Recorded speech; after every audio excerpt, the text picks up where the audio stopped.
Lord, we appreciate you and we honor you. Precious Jesus, we just want to thank you tonight. Thank you for your mercy. Thank you for your love. Thank you for your care. Thank you, Jesus. Thank you, Jesus. Merci, Père. Merci pour ta grâce. Merci pour ta présence. Merci pour ton amour. Merci pour l'exaucement. Merci infiniment. Seigneur, nous te rendons grâce.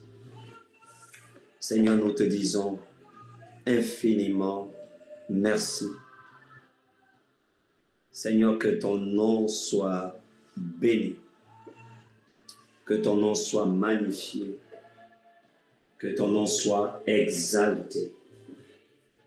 Que ton nom soit exulté. Seigneur, que ton nom soit célébré. Seigneur, nous t'aimons. Seigneur, nous t'aimons. Père, nous t'aimons. Merci pour ta grâce. Merci pour ta force. Merci pour ton esprit.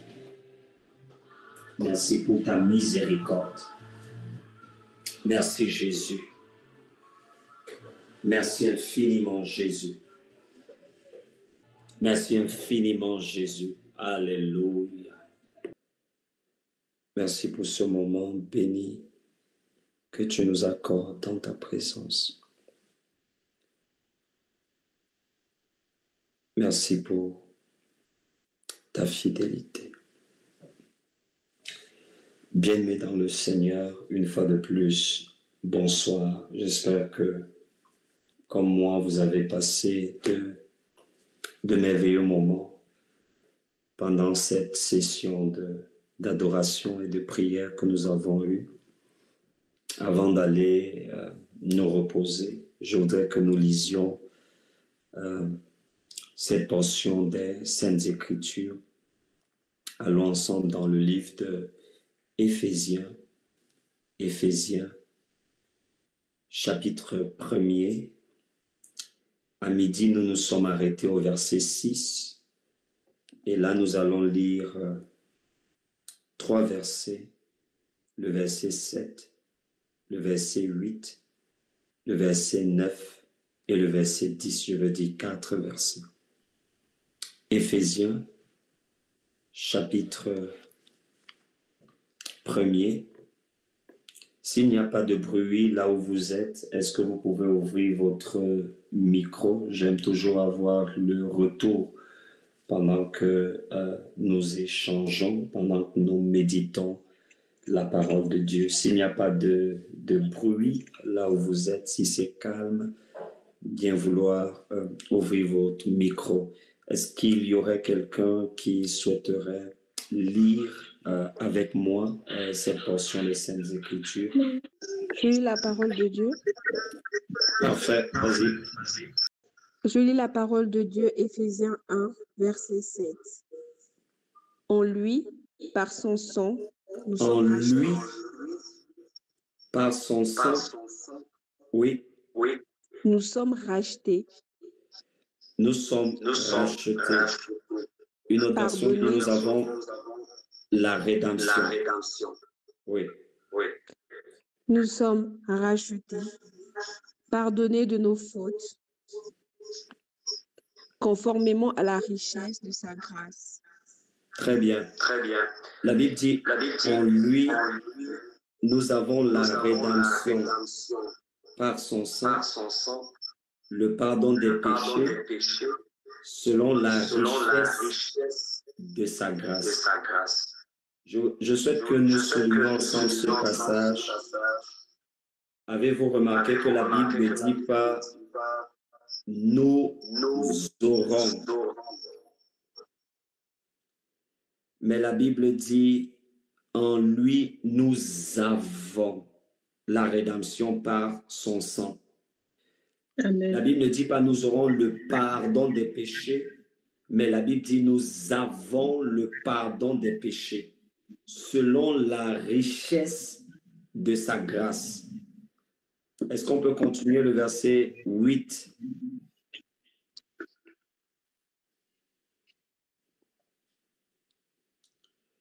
Le verset 8, Sœur Ma, tu peux rouvrir ton micro. On l'avait fermé à cause des échos. Verset 8. Dieu nous l'a accordé avec abondance, en toute sagesse et intelligence. Très bien, le verset 8. Dieu nous l'a accordé. Dans cette version, c'est écrit que Dieu a répandu abondamment sur nous en toute sagesse et toute intelligence. C'est le verset 9e qui nous intéresse particulièrement ce soir. Qu'est-ce qui est écrit au verset 9e, Sœur Ma? Verset 9. Il nous a fait connaître le mystère de sa volonté, conformément au projet bienveillant qu'il avait formé en Christ. Parfait. S'il vous plaît, soulignons ce passage dans nos Bibles. Le verset 9. La Bible dit, il nous a fait connaître le mystère de sa volonté. Est-ce que vous avez vu le temps? Il nous a fait connaître le mystère de sa volonté. Amen.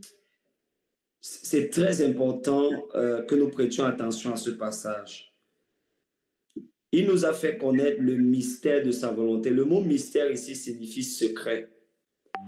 La Bible dit, il nous a fait connaître le secret de sa volonté. Ça signifie que sa volonté était un secret. Et il nous a fait connaître ce secret qui était sa volonté. Un synonyme du mot connaître, c'est le mot dévoiler. Il nous a dévoilé le secret de sa volonté. Et il répète ce qu'il a dit au verset 6e que nous avons lu avant, en disant le dessein bienveillant qu'il s'est proposé en lui. Et je ne sais pas si à tout hasard vous avez lu ce passage qui dit que ceux qui craignent l'Éternel ont les chemins de l'Éternel tout tracés dans leur cœur ou dans leurs esprits. Ça signifie que notre esprit connaît quelle est la volonté de Dieu. Maintenant, la partie de nous qui a des difficultés à cerner ou à saisir, ou encore à catalambano, ou encore à s'approprier, ou encore à s'emparer de la volonté de Dieu, c'est notre intelligence ou notre système de pensée. Sinon, la volonté de Dieu a déjà été révélée à notre esprit. Maintenant, il est question que ce qui a été déposé dans notre esprit soit transféré à notre intelligence, d'où la nécessité du renouvellement de l'intelligence. La Bible dit, il nous a fait connaître le mystère de sa volonté. Il nous a fait connaître le secret de sa volonté. La Bible dit, il nous a fait connaître, il a fait connaître à qui? À notre esprit, le secret de sa volonté, le secret de son plan, le secret de son projet. Et il dit qu'il est un dessein bienveillant qu'il s'était proposé en lui, verset 10, pour l'exécuter quand les temps seraient accomplis. Amen. Réunir sous un seul chef, le Christ, tout ce qui est dans les cieux et ce qui est sur la terre. Ça veut dire que dans le Christ, ce qui est dans les cieux et ce qui est sur la terre ont été réunis dans le Christ. Qu'est-ce qu'il y a dans les cieux? C'est notre héritage. Qu'est-ce qu'il y a sur la terre? C'est également notre héritage. Et la Bible enseigne ici que notre héritage qui a dans les cieux et notre héritage qui a sur la terre, tout cet héritage ont été réunis dans le Christ.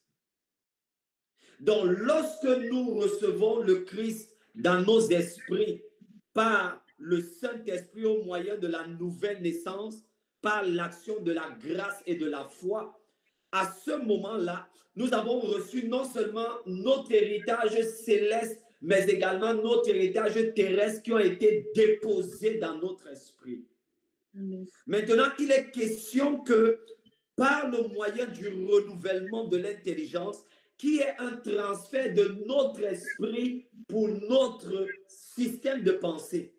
Parce que nous avons vu à midi que nous ne pouvons toucher les choses de façon palpable que si ces choses-là sont passées par notre esprit, par notre âme autant pour moi.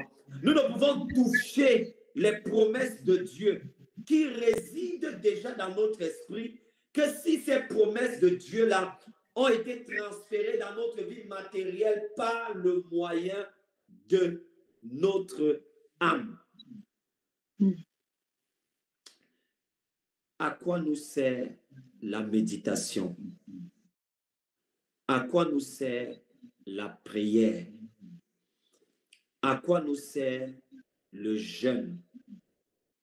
À quoi nous sert l'étude de la parole?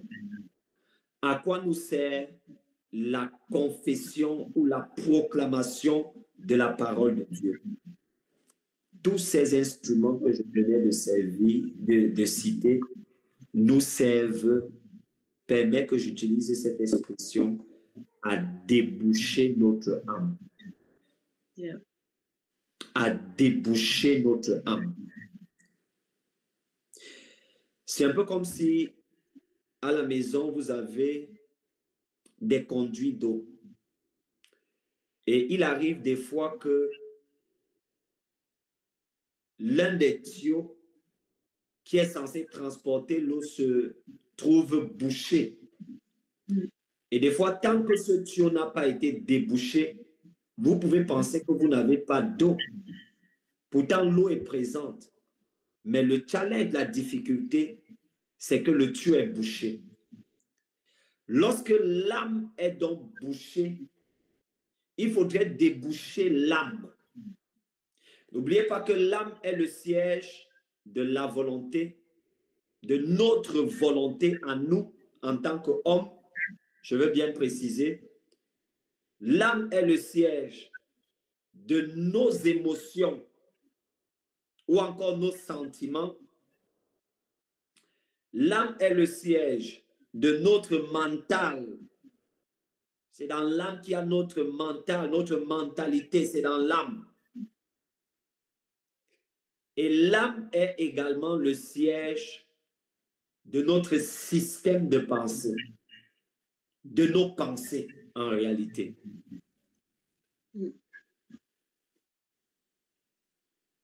Donc, lorsque l'âme n'est pas renouvelée, lorsque l'âme n'est pas régénérée, on peut être naître de nouveau, avoir reçu l'Esprit de Christ, avoir reçu l'Esprit de la résurrection, avoir reçu l'héritage du ciel et de la terre, mais se retrouver en train de vivre comme un esclave, sans voir l'eau de vie couler dans notre vie, sans voir l'eau du ciel couler dans notre vie de chaque jour.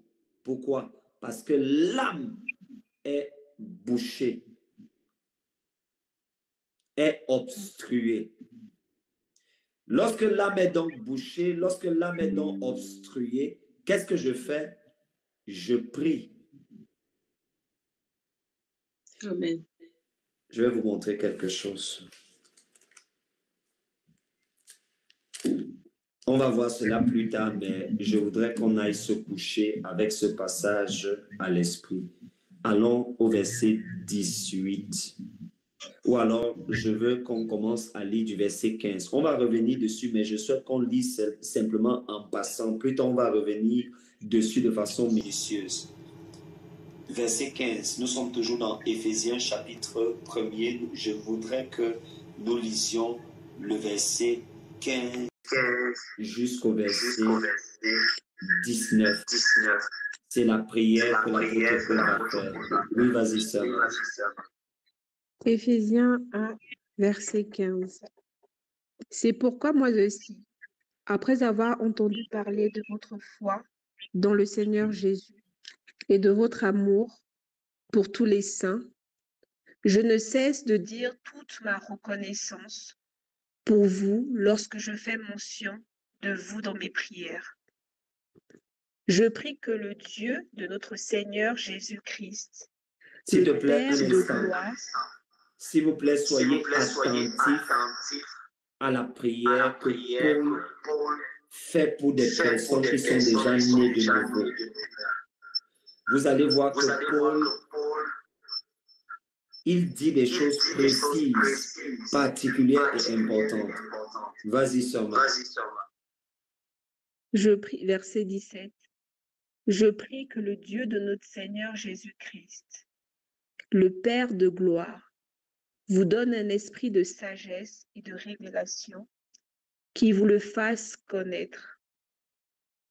Je prie qu'il illumine les yeux de votre cœur pour que vous sachiez quelle est l'espérance qui s'attache à son appel, quelle est la richesse de son glorieux héritage au milieu des saints et quelle est l'infinie grandeur de sa puissance qui se manifeste avec l'efficacité par le pouvoir de sa force envers nous qui le croyons.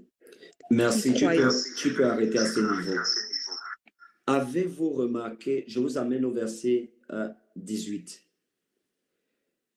Avez-vous remarqué que les versets 18 et 19, la prière de Paul vise à renverser l'ignorance. Ça veut dire que si vous lisez attentivement le verset 18 et 19, vous allez vous rendre compte qu'en fait, Paul s'attaque à l'ignorance. Et quand je parle de cela, ayez en mémoire ce qui est écrit dans Osée chapitre 4, verset 6, qui dit que mon peuple est détruit faute de connaissance. Qu'est-ce que Paul dit donc? Il dit, il continue, on a lu le verset 17, il dit, afin qu'il illumine les yeux de votre cœur. Une autre version dit, afin qu'il illumine les yeux de votre intelligence. Je voudrais attirer votre attention sur le fait que vos yeux ne peuvent pas voir en l'absence de la lumière. C'est la lumière qui permet aux yeux de voir. Ça veut dire que lorsque il n'y a pas de lumière et qu'il n'y a que des ténèbres, à ce moment-là, vos yeux ne peuvent pas voir, vos yeux ne peuvent pas discerner. Vos yeux ne commencent à voir que dès le moment où la lumière rentre en action. Or, lorsque notre intelligence n'est pas renouvelée, en fait, les yeux de notre intelligence sont aveugles. Est-ce que quelqu'un est ici? Lorsque l'intelligence n'est pas renouvelée, les yeux de l'intelligence de cette personne sont aveugles. Cette personne souffre donc, je ne vais pas parler de cécité spirituelle parce que la cécité spirituelle, elle est liée à l'esprit. Alors qu'ici, nous ne sommes pas en train de parler de l'esprit, mais nous sommes en train de parler de l'intelligence et de l'intelligence qui se trouve ici dans l'âme. Est-ce que je suis avec quelqu'un? Il dit qu'il illumine les yeux de votre intelligence. Donc, c'est important que tu comprennes que ton intelligence a des yeux. Ici, quand on parle de ton intelligence, on parle de ton système de pensée. Et pour que ce système de pensée devienne efficace, il faudrait qu'il soit illuminé, éclairé. C'est pourquoi la Bible dit ici, où l'apôtre Paul, il dit qu'il illumine les yeux de votre intelligence afin que vous sachiez, souligne ça dans ta Bible, afin que vous sachiez, je vais d'abord m'arrêter là, Qu'est-ce que ça veut dire? Ça veut dire que tant qu'il n'a pas illuminé, tant que les yeux de votre intelligence ne sont pas illuminés, vous ne savez pas. Yes. Vous êtes donc ignorant. Vous ne commencez à savoir qu'au moment où les yeux de votre intelligence sont illuminés. Amen. C'est comme si, tant que les yeux de votre intelligence ne sont pas illuminés, vous vivez en fait dans les ténèbres.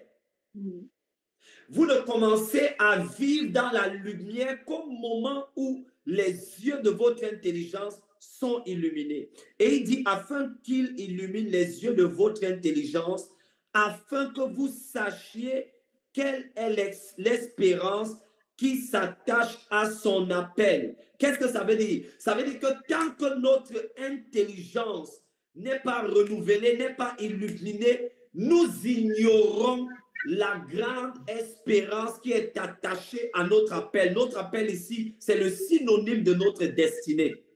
Est-ce que je peux avoir un amen? Amen. Ça veut dire quoi? Ça veut dire que tant que notre intelligence n'est pas renouvelée, nous ne sommes pas conscients de la grande espérance que Dieu a liée à notre destinée. C'est pourquoi certaines personnes se permettent de vivre n'importe comment. Pourquoi? Parce qu'elles ne comprennent pas, elles ne connaissent pas l'importance. L'espérance ici, c'est l'importance que Dieu a attachée à leur destinée. C'est pourquoi dans Romains 8, verset 19 que nous avons lu, la Bible dit que la création tout entière attend avec un ardent désir la manifestation des fils et des filles de Dieu. Pourquoi est-ce que la création attend avec un ardent désir la manifestation des fils et des filles de Dieu? C'est parce que Dieu a attaché à la destinée de ses fils et de ses filles une grande espérance, une grande importance, sachant que lorsque ses fils et ses filles vont se manifester dans le monde, des problèmes seront résolus, des solutions seront apportées. Lorsque ses fils et ses filles vont se manifester. Tant que ses fils et ses filles ne sont pas manifestés, il y a de nombreux problèmes qui seront irrésolus. Or, les fils et les filles de Dieu ne peuvent pas se manifester jusqu'à ce que leur intelligence soit renouvelée, soit illuminée. C'est donc l'illumination de votre intelligence qui déclenche la manifestation de votre destinée sur la terre. Je vais reprendre. C'est l'illumination de votre intelligence qui déclenche la manifestation de votre destinée sur la terre. Je reprends et j'insiste. C'est l'illumination de votre intelligence qui déclenche la manifestation de votre destinée sur la terre. Tant que votre intelligence n'est pas illuminée, la manifestation de votre destinée sur la terre ne sera pas déclenchée. Pourquoi un chrétien, un enfant de Dieu peut rester à l'église pendant 15 ans et 20 ans sur place et rien d'extraordinaire ne se passe? C'est parce que les yeux de son intelligence n'ont pas encore été illuminés. Le jour où les yeux de son intelligence sont illuminés, à ce moment-là, l'extraordinaire de Dieu prend place dans sa vie et dans sa destinée. Amen. Oh, c'est merveilleux, Saint-Esprit, ce que tu nous enseignes. Amen.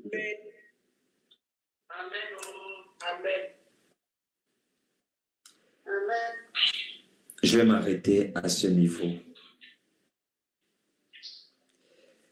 Regardez, il dit qu'il illumine les yeux de votre intelligence afin que vous sachiez quelle est l'espérance qui s'attache à son appel, afin que vous sachiez quelle est l'importance qui s'attache lorsque Dieu appelle quelqu'un, lorsque Dieu donne une destinée à quelqu'un. Il continue en disant, quelle est la glorieuse richesse de son héritage? Attendez un peu, mes frères.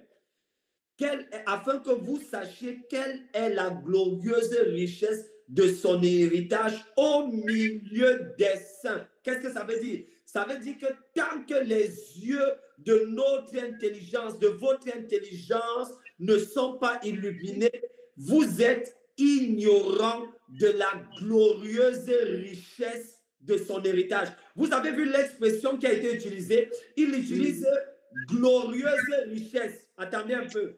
Amen. Les mondains sont riches, mais ils n'ont pas une glorieuse richesse. Yes. Oh. Il y a une différence entre être riche et être glorieusement riche.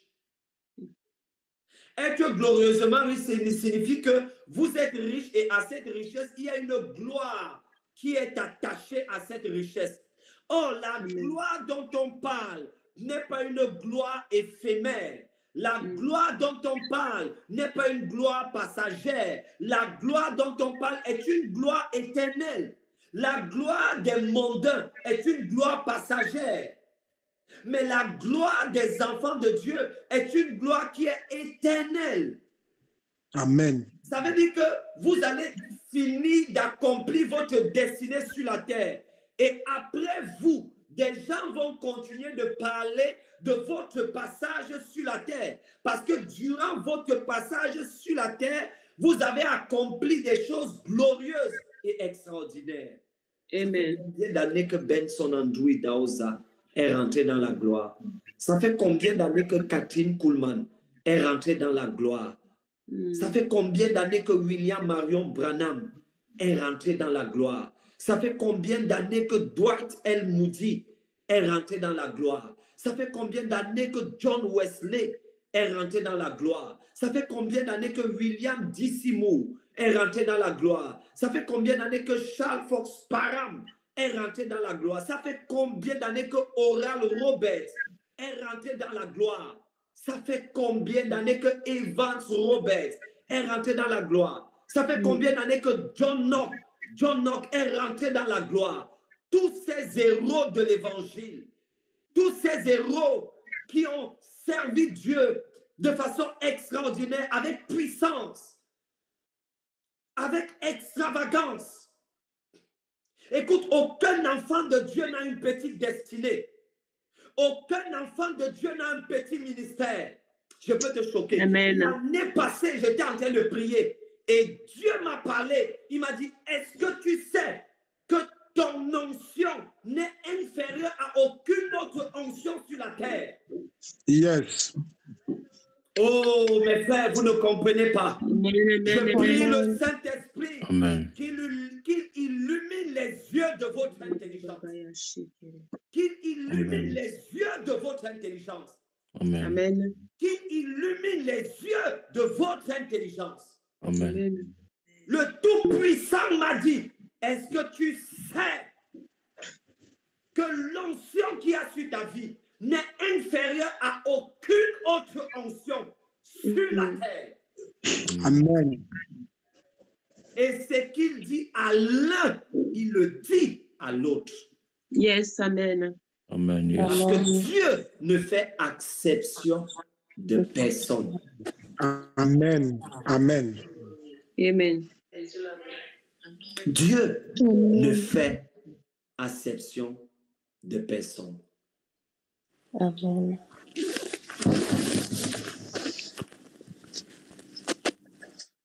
Pour cette année 2025 qui a commencé, l'un de tes objectifs principaux devrait être celui de progresser dans le renouvellement de ton intelligence. Amen. Quand tu pries, l'objectif doit être le renouvellement de ton intelligence. Quand tu jeûnes, l'objectif doit être le renouvellement de ton intelligence. Amen. Je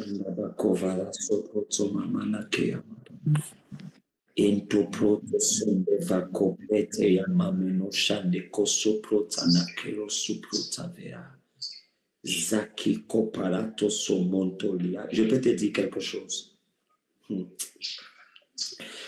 Quand ton intelligence est suffisamment renouvelée, tu ne pries plus pour que Dieu te donne un mari.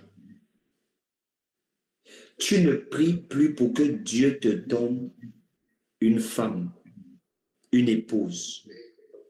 Et quelqu'un va me dire, mais c'est étonnant ce que tu dis. Je vais t'expliquer pourquoi est-ce que tu ne pries plus pour que Dieu te donne. La raison pour laquelle tu ne pries plus pour que Dieu te donne ton mari, tu ne pries plus pour que Dieu te donne ton épouse ou ta future épouse, c'est parce que Dieu t'a déjà donné ton futur mari. Dieu t'a déjà donné ta future épouse. Quand ton intelligence est donc bien illuminée, ce que tu fais, tu ne demandes plus à Dieu de te donner ton mari ou de te donner ton épouse. Mais tu fais ce que Jésus a fait. La Bible dit qu'il appelle à l'existence des choses qui n'existent pas. Dis-toi que quelque part sur la terre, Amen. quelque part sur la terre, Dieu t'a donné un mari. Quelque part sur la terre, Dieu t'a donné une épouse. Et tout ce que tu as à faire, lorsque tes yeux, les yeux de ton intelligence sont illuminés, tu appelles cette personne de l'endroit où elle se trouve. Tu l'appelles dans le règne de l'esprit. La Bible dit qu'il appelle à l'existence des choses qui n'existent pas. Il appelle dans le domaine de la réalité les choses qui ne sont pas réelles. Il y a des choses qui existent sur le plan spirituel, mais sur le plan humain, ces choses-là n'existent pas. Mais en tant qu'enfants de Dieu, nous avons la capacité d'appeler à l'existence des choses qui n'existent pas. Amen. Alléluia. Des choses Merci Jésus. que les yeux des hommes ne voient pas, mais que tes yeux spirituels peuvent voir. Amen. Donc, nous avons un grand travail en tant qu'enfants de Dieu. Ce travail-là est celui de reconnaître ce que Dieu, ce que Jésus a fait pour nous. Parce que la plupart du temps, nous passons le temps à demander à Jésus de faire d'autres choses, alors que nous n'avons même pas encore reconnu, c'est-à-dire nous n'avons pas encore pris conscience de ce que Jésus a accompli. Je ne vais jamais oublier, il y a de cela plus de 6 ans, dans un moment de prière, le Saint-Esprit m'a dit, c'est dans la conscience de ma présence que se trouve ma puissance. C'est dans la conscience de ma présence que se trouve ma puissance. Le Saint-Esprit m'avait dit, tant que tu n'es pas conscient de ma présence, tu ne verras pas ma puissance. Tu ne commences à voir ma puissance que lorsque tu deviens conscient que je suis présent avec toi tous les jours. Tous les jours. Tous les jours. C'est écrit dans la Bible. Je serai avec vous tous les jours jusqu'à la fin du monde. C'est ce que Jésus a dit. Mais maintenant, ce n'est pas le renouvellement de l'intelligence que nous devenons conscients de façon permanente de la présence du Dieu Tout-Puissant en nous. Je vais arrêter à ce niveau. Élève ta voix et rends. Seigneur, merci. Merci pour ta parole. Merci pour ta lumière. Oh Père, il est écrit dans le livre des Psaumes, chapitre 119. Ta parole est une lampe à nos pieds, une lumière sur nos sentiers qui éclaire nos sentiers. Merci Père. Dans le Psaume 119, il est écrit que c'est la révélation de ta parole qui éclaire. Saint-Esprit de Dieu, révèle à nos intelligences la bonne parole du Dieu Tout-Puissant. Sais-tu que à chaque fois que tu débouches une partie de ton âme, tu coules dans le miraculeux?